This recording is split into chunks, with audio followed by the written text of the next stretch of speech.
We have a new rap civil war right now, and it's with J. Cole, it's with Drake, it's with Kendrick Lamar, A$AP Rocky, Rick Ross, Pusha T, Chris Brown, Quavo. This civil war starts off, or at least allegedly started off, with the classic Kendrick Lamar diss track on Big Sean's song Control. I'm usually homeboys with the same niggas I'm rhyming with, but this is hip hop, and them niggas should know what time it is. And that goes for Jermaine Cole, Wale, Pusha T, Meek Mills, A$AP Rocky, Drake, Big Sean, Electronica, Tyler McMillan. I got love for all of you, but I'm trying to murder you niggas, trying to make sure your core fans never heard of you niggas. That's what he says. Obviously I omitted the N-word there because I'm trying to be YouTube friendly. Some stuff happened in the background between Drake and Future, so I wanted to go over that as well. Back in 2013, Future had an interview with Billboard and commented on Drake's album Nothing Was the Same. Now during this time, Drake, Future, and Miguel were on a tour, and it was called Would You Like a Tour? Aptly named, probably Drizzy named it. Okay, this is a very low effort name for a tour. So in this Billboard interview, he's talking with them and he's like, Drake made an album that was full of hits, but it doesn't grab you. They're not possessive. They don't make you feel the way I do. I want to make you want to fall in love. Then he went on to say, I've been on the songs of all of these rappers that put out an album and my music is still better. Of course, Drizzy actually heard this. This is back in 2013, guys, so it's kind of been a long time, basically ancient history. But at the time, Drizzy wanted Future off of the actual tour. Future put out a tweet. He said, respect to Billboard, disappointed on being misquoted. Always love to my fam, Drizzy Drake. Just as a quality control, trying to get rid of that fire. So Drizzy is talking to his agent and he's like, yo, either Future gets fired or you get fired. There's this back and forth that happens. A little lawsuit actually pops up as well, but they somehow figure things out, and it's all kumbaya. They make songs over the next 9 years, but for some reason things start to fizzle out again.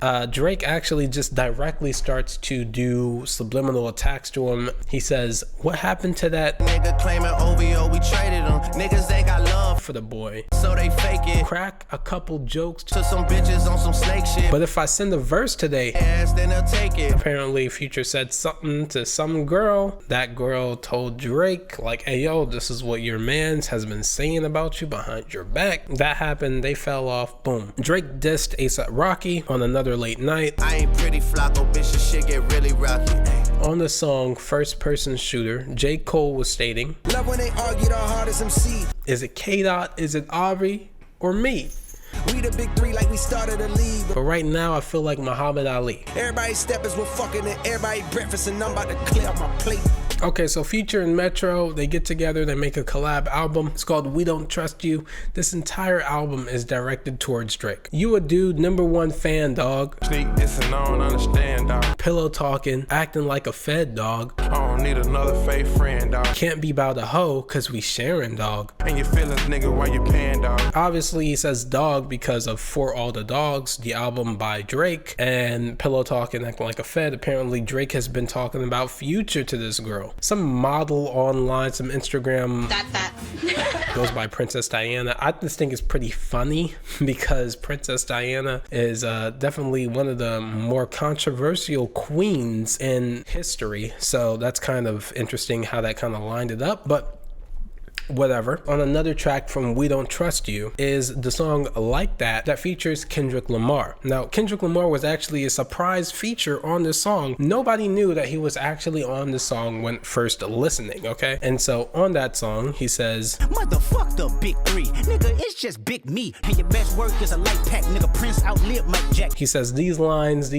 are the most notable lines from this actual diss, and yeah, this song bumps. It's so good. This is such a good song. The beat is amazing. God, Metro was really in his bag. The flow, the lyrics, just everything, the cadence, everything was perfect from Kendrick Lamar. Future had a pretty decent first verse as well, just kind of kept the hype up. I don't know why he didn't actually add actual shots to Drake. It would have been interesting, kind of like Tupac's Hit 'Em Up, F you, da da da da da, then your boy comes in, F you, da da da da, then I don't know, maybe Metro spits a verse. I don't know if Metro actually can rap, but it would have been interesting to see Future actually go in to Drake on this. It would have been pretty cool. Like the layup would have been awesome. I don't know why he didn't do that, but regardless, that happened. The world felt this earthquake. I mean, literally the world experienced a bunch of earthquakes the last month or so. It's been kind of interesting how this has happened, and also kind of concerning at the same time,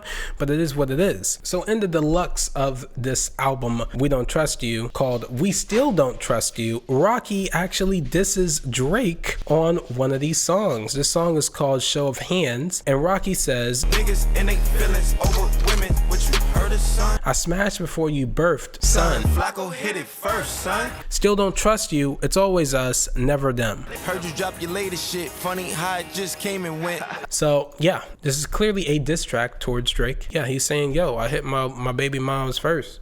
You know, you not around here. Why you in your feelings over a girl anyway? Which is kind of interesting how all of these beefs kind of string and line up with women. It's just all about girls, okay?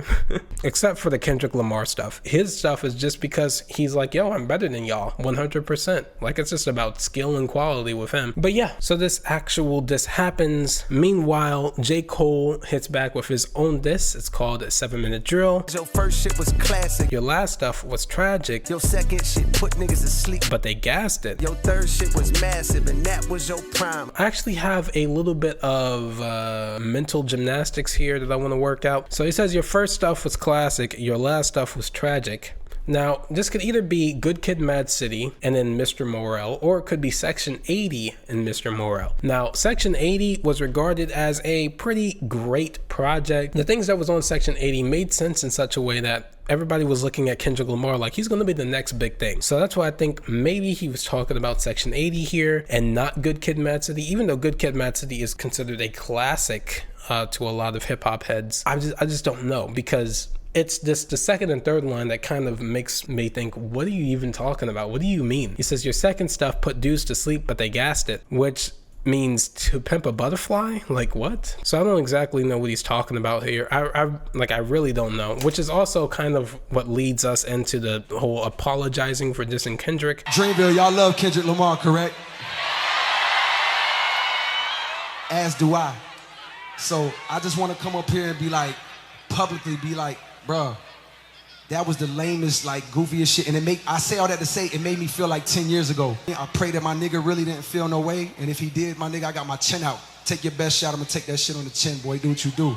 You know what I mean? Like, all good. Like, it's love. I mean, I don't really care, to be honest with you. I really don't care, because again, this is the essence of hip hop. A lot of people are like, oh my god, this is lame. It's a rap civil war, John. Why is everybody dissing everybody? It's so lame. Just get back to the music. It's like, dude, this is hip hop. This is what's actually making hip hop more interesting nowadays. Everybody's gonna look at this moment in hip hop 30 years, 40 years from now, and they're gonna be like, wow, back in 2024, when everybody was dissing Drake and and Rick Ross came out with this, and T-Pain came out with this. I don't know if T-Pain's gonna enter this, but that would be kind of interesting, like a wild card. People are gonna think about this and go, Jesus, that was a moment. Like, I wish there was another moment like this. This is gonna be considered like the second golden age of hip hop almost because of this moment. I guarantee you, believe it or not, it's just been so watered down, and everybody's thinking, oh, there must be something else coming up, because a lot of these hip hop artists aren't selling like they used to sell, which can be a issue with Spotify or whatever, but who knows? Who cares? Let's continue. Drake disses Kendrick Lamar. He says, how the fuck you big stepping with a size 7 man's on? Metro, shut your whole Metro, shut your whole ass up and make some drums, nigga. Then he also hired a mariachi band to play this.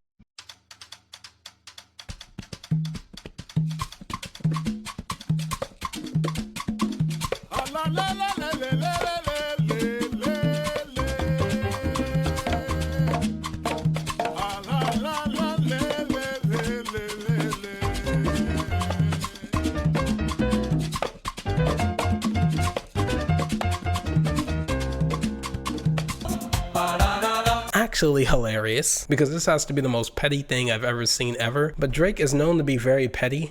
Rick Ross then disses Drake. Rick Ross then responds to Drake with champagne moments, which sounds so classy, almost West Side Gunny, how classy it is. We can do it how you want to do it, where you want to do it, anytime you want to do it, I'm ready. Which sounds kind of sus. I'm ready, white boy, huh? I know you got your Dockers on with no underwear, white boy. Yeah, you had that surgery, that six-pack on. That's why you wearing that funny shit at your show. You can't hide it, nigga. And when he's talking about this surgery, Joe Budden actually kind of cracked this on his diss track towards Drake way back when they had actual beef, which was kind of interesting. But yeah, somebody was like, why did Joe Budden fire shots at Drake's sculpted stomach? Why did you do that, Joe? And then Joe literally says, cause he saw Dr. Miami and didn't tell y'all. Hip hop weird now, LOL. Which is insane if true. I mean, gosh golly. Kanye West drops on the Like That remix. He says, where's Lucian? Serve your master. You caught a little bag for your masters, didn't you? Lifetime deal. I feel bad for dudes. Y'all so out of sight, out of mind.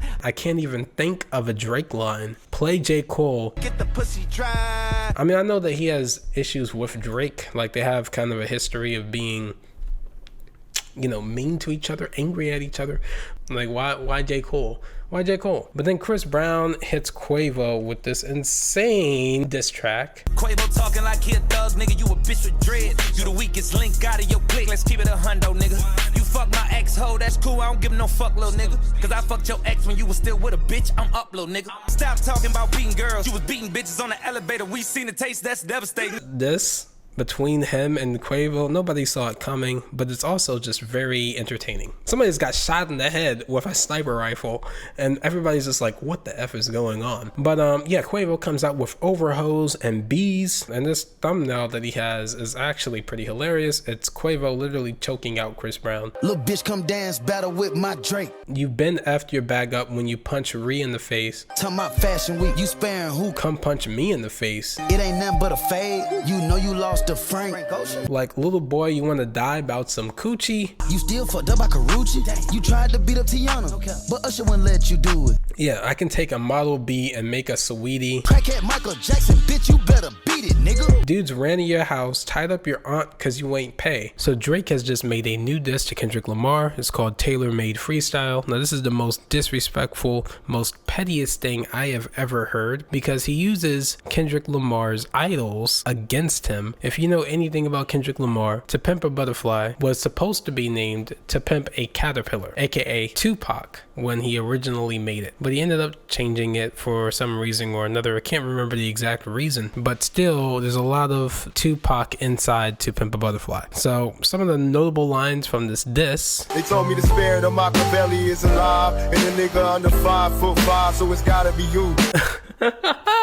So yeah, the most disrespectful thing ever. But he continues on with lines like, how are you not in the booth? It feel like you kinda removed. You trying to let this shit die down. Nah, not this time, nigga. You following through.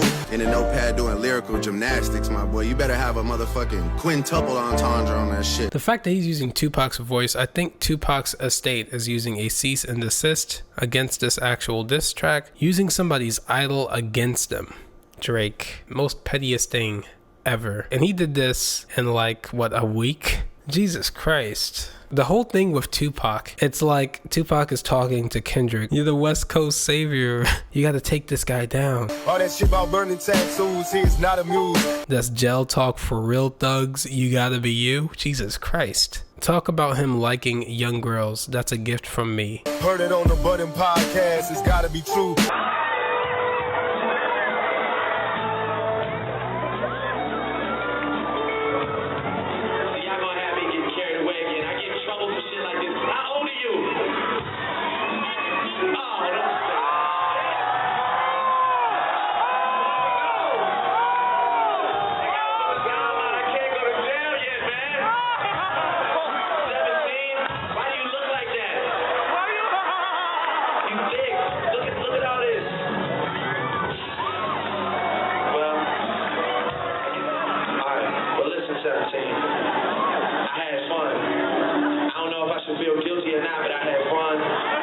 The way your breasts feel against my chest is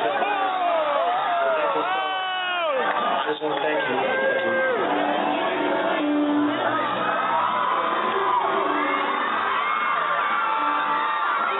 What do you guys think about these diss tracks? What has been your favorite diss track in these series of diss tracks? I would like to know that stuff in the comment section down below. As always, don't forget to like, comment, and subscribe. Trying to get back to 15,000 subscribers. My archive just hit 16,000, and it's making me so mad because I literally can't do anything about it. And also, I literally can't get anything out of it because it's an archive channel and it's completely demonetized. So it's kind of sad. Anyways, this has been Actually Evil, and thank you guys for watching, and peace.